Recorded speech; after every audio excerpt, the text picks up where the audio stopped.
What did those early experiences teach you, let's say, about some of the biggest gaps in the industry? The market had changed forever once competitive bidding really came into play. There was a huge flurry of acquisitions, and I think it was really tough. Companies were building to be acquired. Companies were either building to then acquire themselves. And that was the first phase of seeing some huge changes in the market. What's like a hard lesson that you kind of found along the way? Don't sacrifice patient care. I think that would be something that sticks out to me just from now more than ever. Like, there is technology that can replace a lot of things that humans are doing. The biggest thing that I've been focused on us as an organization has been long-term patient adherence. The whole methodology of insurance compliance, hey, get them to day 90 and you're good. Those days are gone. You get to day 90, great, but they forgot a bunch of things. They might not even know what to replace, when to replace it, how to do it. So obviously early touch points are important. All right, Kyle, what's up, man? Thanks for coming on the podcast today. We appreciate it. Thanks, Alex. Happy to be here. How's it going, Wayne? Doing well. Thanks for being here, Kyle. You got it. Awesome. Let's start this thing up, man. Kyle, so I know you're a big player in the industry. A lot of people know who you are. A lot of people know your company, but why don't you tell everyone who doesn't know who you are? Who are you? Where are you from? What do you do? Everything.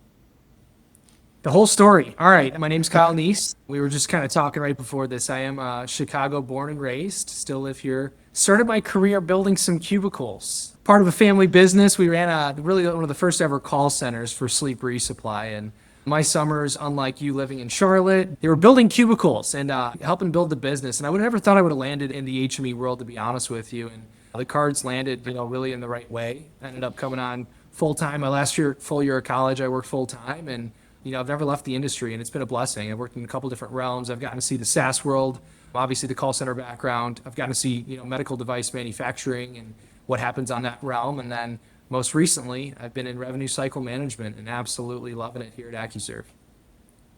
That's awesome, man. Outside of work, though, I know, we always talk about work stuff, but outside of work, what's something most people don't know about Kyle Neese? Well, well, spicy zinger. Wayne knows this, but I do love my sports and staying active. So if I'm not playing the sport, I'm watching it. And to be honest, nowadays it's a lot more watching than playing. I am a What are you playing? My easy one now is golf. The go-to is golf. That's tough, the man. dying passion. A lot easier to stay up on golf right now than it is playing basketball. But we have a softball team in Chicago, and I'm an absolute diehard Cubs fan.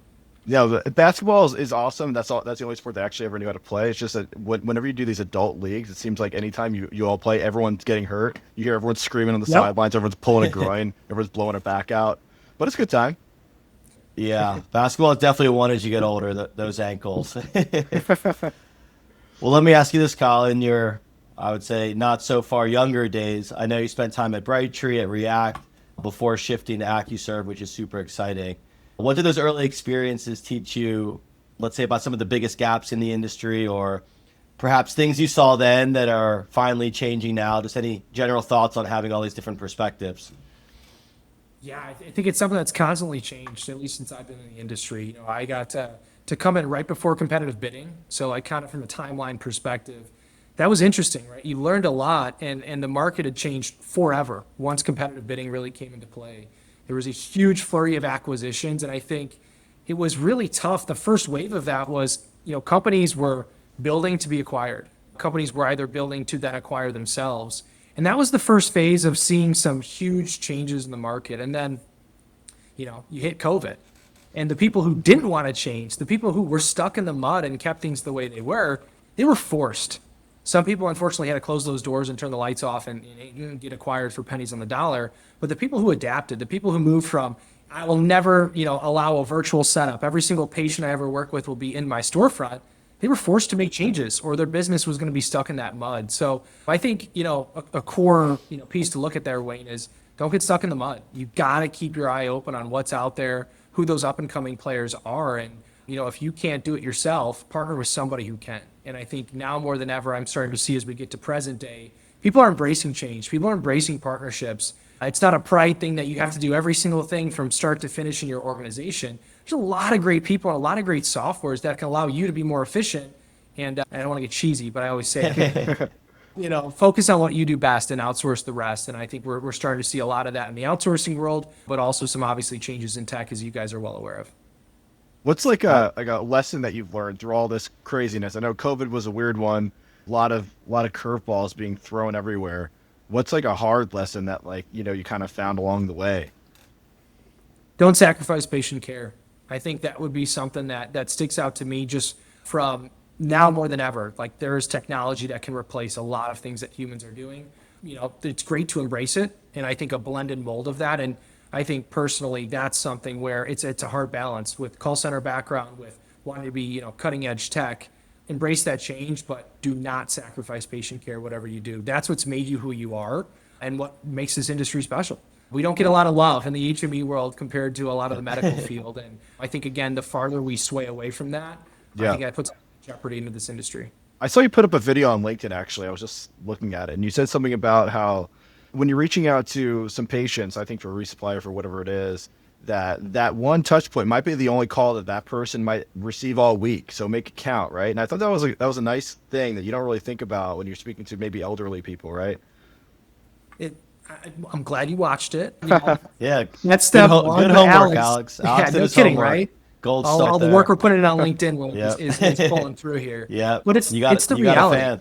Yeah, right. It's the reality, because I did it myself, right? Again, starting in the call center side, I was calling patients directly, and thinking those people who live rural, who have lost family members or just don't have a big family, phone calls are all they got in a lot of cases. Watching TV all day long, and historic call center background is try and fight somebody to get off the phone. You're already working on your next patient, your next sale, your next whatever. But that extra 30 seconds or 3 minutes on the phone, it happens a lot, and a lot more than you think, Alex. And I think it goes along with those patients. Totally. Yeah, no, it's a really good point. You don't know what other people are kind of going through. You don't know anything. So the best you can do is do your best and give people a little extra time, right? No doubt. Absolutely. Kyle, let me ask you this. So since you have the perspective of actually picking up the phone and calling resupply patients, where, I'm sure there's plenty of owners that started there, but a lot of them actually, they're either using third parties, they're hiring people to do it.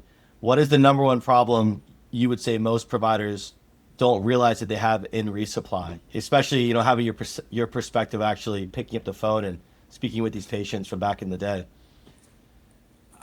Man, there's so many things that like pop in my brain, right? But like the biggest thing that I've been focused on us as an organization has been long-term patient adherence. Like the whole like methodology of insurance compliance, like, hey, get them to day 90 and you're good.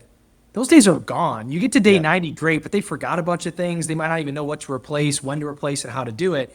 So obviously early touch points are important, but then people get complacent and they say, well, this patient's been ordering, let's move them from, only doing live calls to now only doing an IVR or only doing a text and not offering multimodality. You start to see those patients fall off the back. Now, multimodality is the present and it's the future. If they're not responding to texts, what about emails? If they're not responding to emails, what about live calls? But, I think, again, there's magic between all of that on the right cadence and when to do it. But I think, Wayne, a lot of people are looking for those immediate wins, setups every month, first time patients getting set up on a resupply order, and they're really forgetting about sleep apnea doesn't go away overnight, CGMs and all this other stuff. You have so much opportunity to keep these patients part of your organization, keep them away from getting rehospitalized. But if you're not focusing on long-term patient adherence, they're going to go get it, they're going to go change to somebody else who does. Yeah, absolutely. I mean, even what you and I do on the sales front, we're hitting people on phone, email. If I get your cell phones, game over. But yeah, I mean, you need to different outreach methods work better for different people. Some people love being texted. Some people say, hey, pick up the phone. If you text them, they say, call me. So I totally get it. With that being said, on this kind of multi-channel or multi-modality conversation, AI is obviously the buzzword. And, to your point, there's definitely a balance. And, I saw a line the other day and it was, AI isn't gonna, AI is not gonna replace your job, but your job may get replaced by somebody that knows how to use AI. So kind I like of that. piggybacking off of, it's super powerful, but you still need people at the end of the day. And, people call it a co-pilot or second brain. So I totally agree with that. Have you seen any cases where the needle is definitely moving without losing any human touch, or areas that you're thinking about AI? You should get that as like a background for you on that white wall. I've seen so many more people talking about it than ever in the last probably 3 to 6 months. People are excited. It's great conversation to have. I think one of the things that blew my mind, I was talking to one of the vendors that is providing some different AI solutions. They ran some testing on some Medicare audits that were failed, and they ran it all through their algorithm and through what they're doing on the AI side. And they found that Medicare actually had made some mistakes in what it was done on a denial or in the audit trail that they were doing. Price. It never happened, right? From a human doing that. Who's going to comb through 10,000 Yeah. records to do that? And that happens in minutes. I mean, this is stuff that could be full-time jobs for a month or two to go through an audit trail and this paper trail of what we're going through. So there's a lot of crazy things like that. Again, you got to be able to embrace it. Humans are always going to be involved, but the humans that are leveraging AI, I couldn't agree with you more, are going to be the ones that allow these organizations to move quickly, but also efficiently and making the right decisions and knowing where AI can really complement your business, not only bringing it in to replace it, if that makes sense. How do you guys use AI? Do you guys use AI with AccuServe, or do you personally? Personally, daily. Who doesn't, right? ChatGPT. As an organization, I think every facet we're touching the realm, Alex. Some parts, some divisions here at AccuServe use it much more religiously than others. I think, again, from the intake perspective, and that's what we hear from a buzzword perspective, we're doing a lot more of that now. Replacing faxes and how do we use fax wrangling. That's something that's a quicker implementation time, very, very high success rates. Great opportunity there, but also on our live calling front. I think we found an opportunity to monitor in the masses. We used to have individuals back in the day that would, if you dialed the phone, they would dial in with you and they'd listen and try and give you some quality control or what you did good or what you might be able to improve on. Now we're able to see 500 recordings and see trends across time zones, patient bases, resupply patterns. What time of day we're calling. Is it successful? Well, why are we going to call that person at 8 a.m. again if we know that they're going to be in the office or that they've never answered the last 6 phone calls? So it's pretty exciting, but now, okay, well, what's next? And I think that's the question we continue to ask ourselves. We've started to be, in this realm, but like, are we going to continue going further? Are we happy with where we're at? I don't know. Time will tell. The call recordings are insanely powerful. We use them every day here, whether it's for, a sales demo, trainings, customer service, being able to not have to have somebody shadowing a call and analyzing every detail of it, pointing out trends. I remember when we first implemented it and I used it on a sales call for the first week. It actually said how many questions people were asking me. And I thought it was super, super That's interesting. awesome. On an average, somebody inquires in EcoHealth, we give them a demo, a full A to Z workflow demo. They're asking an average of 55 to 65 questions Oh my That's god. on every call. And I knew I answered a lot of questions, and it's not an easy industry we're in, but it really blew my mind. I was like, wow, that's hundreds of questions a day. And, now it aggregates all the data, creates a Q&A. It's doing the job. Those tools alone, are doing the jobs of dozens of people, which is amazing. And, for somebody that uses something like that versus someone that doesn't, you're way more effective. So I think that's where I think there's less follow-up phone calls, Wayne, in those instances of demos where this might have been 2 or 3 demos previously, and you're potentially doing that in one or a quick follow-up phone call now because of that. it definitely makes, some stuff you do need to hop on the phone with, and, it's obviously very important to have that relationship element, but you could say, hey, you know what, I know you had a question 35 minutes in, you can snip that, respond to just that question, and then record them a demo back. And everybody's busy as it is, so it all just adds up. So it's, personally made my actual job That's way, killer. I can knock out way more work, and, I can see who needs what essentially at a glance. So it's been pretty amazing. Would you say that like there's a correlation between more questions and more likely to purchase? Like if they're asking like 100 questions, are they more likely to buy versus somebody who doesn't ask any questions? I would say, yeah. Their questions come from somewhere. Usually there's a thorn in their side of why they're asking the question. So a good question to ask back is, why did you ask that question, or what prompted you to ask it? But yeah, definitely. I always say, if you're not asking questions, or if you're not shopping around, you're not really serious and looking to buy anything. So I would say definitely yes. But yeah, 65 is the average. That's Wow. crazy. Yeah. Or is it like that for you, Kyle? I don't think so. Not to that extent. I can definitely see, software triggering a lot more. It's like Wayne said, they're coming from something. I think I don't know, maybe half that. I really don't know. And that's the beauty of AI, us implementing that. Shoot, I should Yeah. probably be able to figure out what Yeah. that metric is. Sure. Yeah. We use Fathom. Shout out Fathom. Shout out. Not Yeah. sponsored. Not sponsored. Yeah. That was a free shout out. What's like the company culture over at AccuServe right now? What like how do you define that? It's interesting because we were an organization, I got here just about a year ago, just over a year ago, that went remote pre-COVID.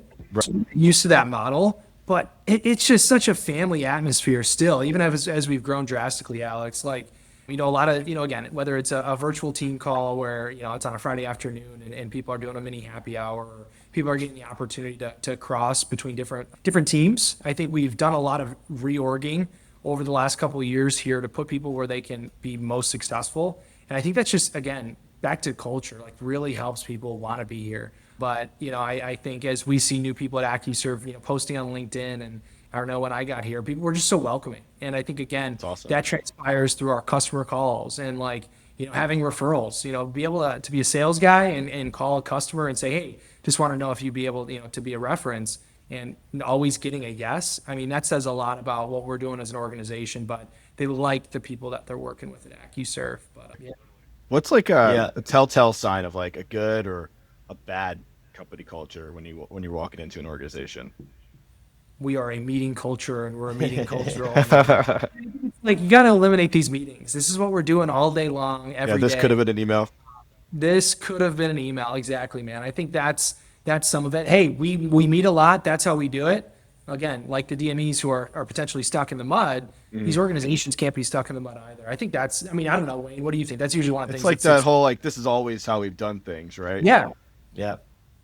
Yeah. That I totally agree. I would say, I always resonated with the AccuServe crew. I've had the pleasure of knowing them for, it has to be getting closer to 10 years day by day, but very much, a family feel. When I see these guys on the road, it's like, you see them once a month or maybe every other 3 months, but it's like you were just hanging out with them yesterday. And I think all their clients probably resonate with that. It's a very, very relationship driven business. And sometimes that's the differentiator of who you want to partner with, also like people say, I think it was about a president or something, but it's like, hey, I want to vote for someone that I could see myself having a beer with. It's kind of the same in some of these products where, there are definitely differentiators, but at the end of the day, it's also, if people like you and they want to work with you and they know you're going to answer the phone if they need something on the spot. But I would say they definitely have that culture of what I experienced personally over the years, whether it's through working with mutual customers or hanging out at a trade show. Yeah, people definitely buy from people they like, right? No question And about want to it. continue to partner too, right? This is an industry that you could switch between softwares, every couple months. You can make so many changes, and the whole idea is you want to find a partner that's going to make those changes for you to get you the results that you're looking for, not having to go to somebody else because they couldn't do it for you. And I think, again, as long as that mutual level of trust and that we're rowing in the same direction, I think everybody wins. That's awesome. Yeah, for sure. And It's I also know you're it, you're with MAMES too, right? I saw you're like on the board of MAMES. Is that right? I am, most recently this summer. Awesome. One Tell us about it. organization, Alex, I think we're in 8 states right now, so it's really the largest regional membership, across the country. And, Rose is our fearless leader of MAMES, and, that we get Monday emails of every single thing that's happening in this industry. I mean, it's one of those no-brainers for any DME company, Alex, to sign up, because you're going to get so much value out of it. I think a lot of other associations have learned from what MAMES has done through the years, and again, not getting complacent. We have to keep fighting, and they do a great job of getting all their members to get involved, to have this grassroots effort. I mean, what this industry's done. I know, Wayne, that you guys had sponsored it, or and Alex as well, with AA Home Care a couple weeks ago. I mean, that is something that we're talking about every single week. My job is to bring what can AccuServe do to help the MAMES Association. Is there any intel or insights that we're seeing with our pretty unbelievable analytics of how can that help the DMEs of part of MAMES? And it's a 3-year term. I'm learning a lot. I had my first board meeting at the spring MAMES show, and just really excited to see what value hopefully I can bring, but also it's pretty nice to be a part of a group that provides so much value to their members. Awesome. Absolutely, yeah. Wayne just went to that show, right? I mean, you guys did Yeah, pretty good there. I've gone probably twice a year for the last 5 years. So I think I've been to MAMES 10 times, which is crazy to say. But We yeah, meet for the congrats. first time there, Wayne. I'm trying to think. I think Yeah, Maines might have been the first time we I, met. I think so. Yeah, actually. But All it's an comes full amazing circle. organization. Honestly, Jim and Rose might be an amazing guest on the podcast now that I think about it. Shout We out might Jim need and to- Rose. Yeah. Down, Alex. Shut him Yeah. out. Write Come that on. one Watch out, they down. might get an email soon. Yeah, they're staples in the industry. They run an amazing conference. I always tell the story. One of our flagship customers, Kyle, you know this, but they give you a door prize to hand out to people that come to your booth and spend time with you. So I got introduced to one of our biggest customers from the door prize that they won from our booth. So it's a pretty incredible story how it came to be. So I got a soft spot. Two of our major accounts are part of MAME, so we're huge. I think it's called Platinum or Premium supporters of that trade show. But Well, great. they have That's great. they have a pretty big reach, and yeah, I see other state associations like AC Mesa kind of joining forces, being more regional than just individual states, which I think is a good thing. You know, there are some states they're ran tighter in other states than others, so being able to lump some of them together where it makes sense. I think AC Mesa is the next one that's going to get pretty big. Power in the numbers. That's Yeah. for sure. I mean, the more people involved, it's just going to be better results for everybody. For Yeah, sure. They got North Carolina, Virginia, and Tennessee and Georgia now, so they're getting a nice little moving. regional one going. Yeah, it's this summer in Wrightsville Beach, so I'm sure I'll see you there, Kyle. Awesome. Considering, got to get there. Before we wrap up, let's do a rapid fire. Wait, do you want to fire it off or should I? I did the rapid fire last time Did with you? our friend Bruce. See if you can knock it out. All right, let's do it. All right, rapid fire. We'll ask you a few questions. Just answer it quick, and that's what we're doing. Ready? All right. All right. One piece of technology you can't live without. Cell phone. Early bird or night owl? Early bird. Best book you've read this year? The Challenger sale. Ooh, Ooh, yeah, that's nice. Business buzzword you wish would disappear. AI. I knew you were going to say that. If you weren't in healthcare, what industry would you be in? Started with accounting, so I don't know if I really wanted to be there still. He would be in the MLB. Yeah. The Cubs. One song that's always on a playlist. 15th and the 1st. Look that one up later. I'll have to check that one out. I don't think I know that one. Last one. Dinner with any person, dead or alive, who would it be?